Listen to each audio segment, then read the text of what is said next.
সপ্তাহত অকল দুদিনহে নিৰামিষ তৰকাৰী খোৱা হয় সেই গতিকে নিৰামিষৰ আইটেমো খুব কমেই কৰা হয় তো যিয়ে নহওক আজি বনাবলৈ লৈছোঁ নিৰামিষ তৰকাৰী এখন আৰু এয়া হৈছে বাটন মাছৰুম আৰু এই মাছৰুমখিনিও আচলতে ঘৰতে খেতি কৰা এজন মানুহে মোক আনি দিছিলে তেওঁ প্ৰায় লৈ আহে আমাৰ ইয়াতে বিক্ৰী কৰিবলৈ তো তেনেকৈ তেওঁৰ পৰাই মই ৰাখোঁ আৰু খুবেই ভাল হয় খাবলৈ টেষ্টি হয় বাটন মাছৰুমটো তো যিয়ে নহওক মই প্ৰথমে পেন এটাত আলু অকণমান সৰু সৰুকৈ কাটি ভাজি লৈছোঁ তাৰপিছতে ইয়াতে দিছোঁ হালধি জিৰা গুড়ি অকণমান আৰু জলকীয়া গুড়ি অকণমান দি দিছোঁ আৰু যিহেতু মাছৰুমত অকণমান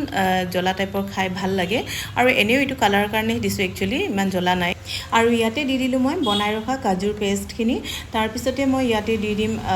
কেপচিকাম কাটি ৰাখিছিলোঁ অকণমান তাৰপিছত টমেটো আৰু এয়া বাটন মাছৰুমখিনিও ইয়াতে দি দিলোঁ আৰু এনেও বাটন মাছৰুমখিনি মই গৰম পানীত অকণমান সময় তিয়াই ৰাখিছিলোঁ এনেও বাটন মাছৰুমখিনি নৰম হয় সেই গতিকে বেছি সময়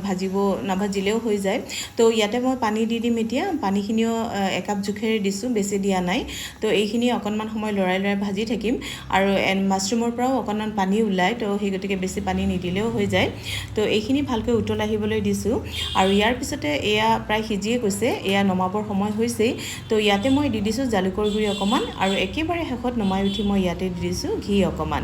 আৰু এয়া ৰেডি হৈ গ'ল মোৰ ক্ৰিমি মাছৰুমৰ তৰকাৰী আৰু এনেকৈ খাবলৈ খুবেই টেষ্টি হয় এয়া অকল ভাত বুলিয়ে নহয় নান ৰুটি আৰু পৰঠাৰ লগতো খাব পৰা যায় খুবেই ক্ৰিমি টাইপৰ হয় খাবলৈ খুবেই সোৱাদ হয় শেষত ভিডিঅ'টো ইমানেই আজিলৈ আহিছোঁ পুনৰ লগ পাম